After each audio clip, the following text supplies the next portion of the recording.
अस्सलाम वालेकुम गाइस। गुज़िश्ता शब हम आए थे इस्लामाबाद टेक के नाम से एक शॉप है, यहाँ से हमने ख़रीदे बोया के माइक। बोया तो एक ब्रांड है, आप तो जानते होंगे। इनकी जो है ना बहुत ही प्रोफेशनल चीज़ें होती हैं। हमने यहाँ से माइक ख़रीदे बोया टेक, बोया लिंक ऑल इन वन। ये बेहतरीन है, ये हर मोबाइल में कनेक्ट हो जाते हैं ईज़िली। बोया वो ब्रांड है जो सिर्फ माइक्स बनाता है और बहुत ही अच्छी क्वालिटी के बनाता है। हमारे पाकिस्तान के तमाम यूट्यूबर ज़्यादातर बोया के माइक ही इस्तेमाल करते हैं। माइक ख़रीदने के बाद हम वहाँ से निकले और हम पहुँचे G6, जहाँ मेरे छोटे भाई सलीम रहते हैं।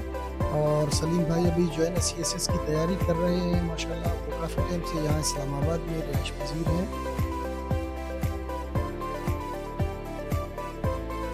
जहांजेब सलीम के लिए घर से कुछ सामान लाया था, आम वगैरह थे, उसमें कुछ और भी सामान था और फिर उसने अपने चाचू को दे दिया। असलम भाई की एक आदत बहुत बुरी है, वो जब भी जो है ना बाइक खड़ी करते हैं तो चाबी लगा के छोड़ देते हैं।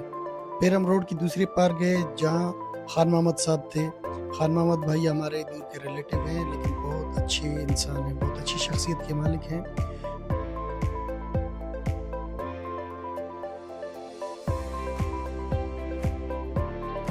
अगले दिन सुबह सलीम भाई आए थे हमारे पास और सलीम भाई ने कहा कि हम आज इलेक्ट्रिक बस में घूमेंगे।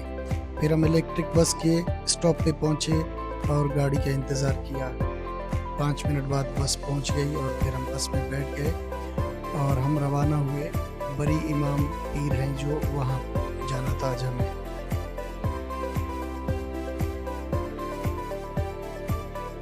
इलेक्ट्रिक बस मेट्रो बस से काफ़ी मुख्तलिफ है और बिल्कुल कंफर्टेबल और खामोश सवारी है, जिसमें कोई इंजन वगैरह का कोई शोर नहीं होता। AC भी ज़बरदस्त चलते हैं इस गाड़ी के। बड़ा मज़ा आया इसमें बैठ के। इस बस में ऑटोमेटिक सिस्टम है जिसमें टिकट वगैरह ऑनलाइन कंडक्टर जो है ना कंप्यूटराइज मशीन के ज़रिए प्रिंट करके देता है। कुछ देर सफ़र करने के बाद हम पहुंचे अपने आखिरी स्टॉप, जो कि कैपिटल बस का आखिरी स्टॉप है इमाम बरी, जो कि बहुत बड़ा दरबार है। हम तो घूमने गए थे वहाँ पे, लेकिन आज बंद था।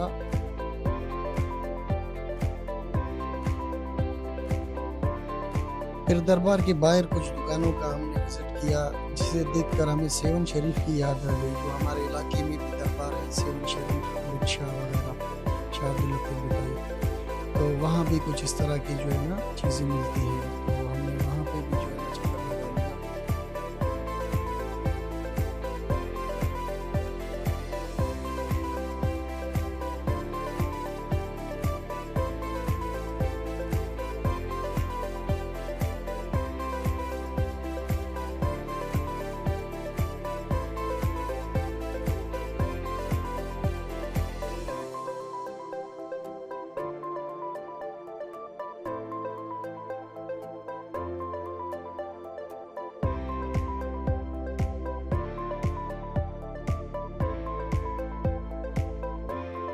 कुछ देर वहाँ घूमने के बाद हम लोग फिर दोबारा जो है वापसी के लिए निकल गए। वहाँ से आते हुए बस में बिल्कुल रश नहीं था, लेकिन वापसी पे बड़ा रश था, क्योंकि दरबार बंद हो चुका था, तो तमाम लोग वापसी के लिए रवाना हो गए। दरबार से हम यहाँ पहुँचे ब्लू एरिया, तकरीबन शाम के 7 बज रहे थे।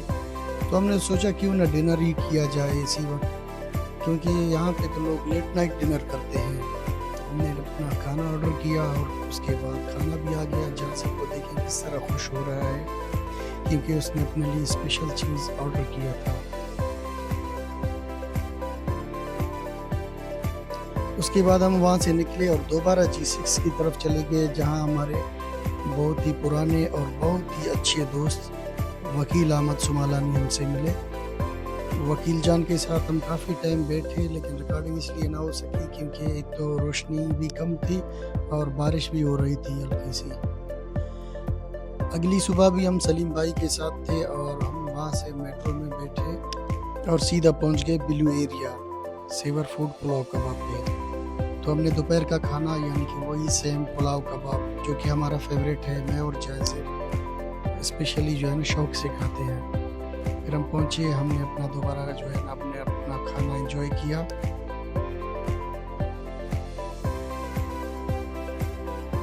खान मोहम्मद साहब ने हमसे रब्ता किया था और पूछा कि आप लोग कहाँ हैं। हमने अपना एड्रेस बता दिया तो वो भी पहुंच गए पिल्लू एरिया सेवर फूड के पास।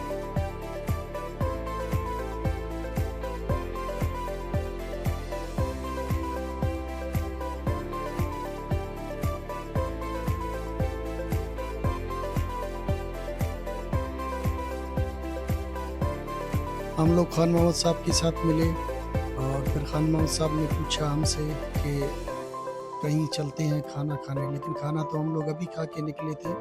तो फिर हमें खान मोहम्मद साहब लेके गए आइसक्रीम खिलाने। बहुत ही बढ़िया और ज़बरदस्त आइसक्रीम खाई हमने, खान मोहम्मद के साथ एंजॉय किया।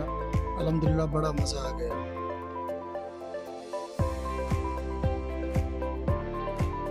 वहाँ से आइसक्रीम खाने के बाद हम दोबारा अपनी जगह पर चले गए।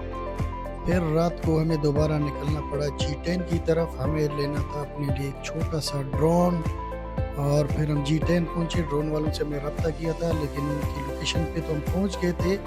बेसमेंट में दुकानें बहुत होने की वजह से बहुत मुश्किल से उनकी दुकान हमें मिल गई। आखिरकार हम पहुंच गए DJI के ऑफिशियल शॉप पे। वालेकुम सलाम। खैरियत? कहाँ से? डेरा मुराजमाली बलूचिस्तान से। ड्रोन लेने हैं भाई, आपकी दुकान का नाम सुना था हमने, एक दोस्त ने हमें भेजा। जी हाँ, DJI 4 Pro 4 मिनी 4 जी, कॉम्बो में ज़बरदस्त माशाल्लाह। एक पीस चाहिए? एक ही पीस चाहिए जी, बिल्कुल। फिर इसकी अनबॉक्सिंग हम उधर ही करेंगे। बस अनबॉक्सिंग प्राइस आप बता दें। प्राइस आपको ये मिलेगा, वैसे तो प्राइस ऊपर ही थी बट आपको डिस्काउंट करके मैं बलूचिस्तान से आया हूँ सिर्फ आपके पास। आपको डिस्काउंट कर देंगे इंशाल्लाह, टेंशन ना। अच्छा ठीक है। जैसे में चेंज होती।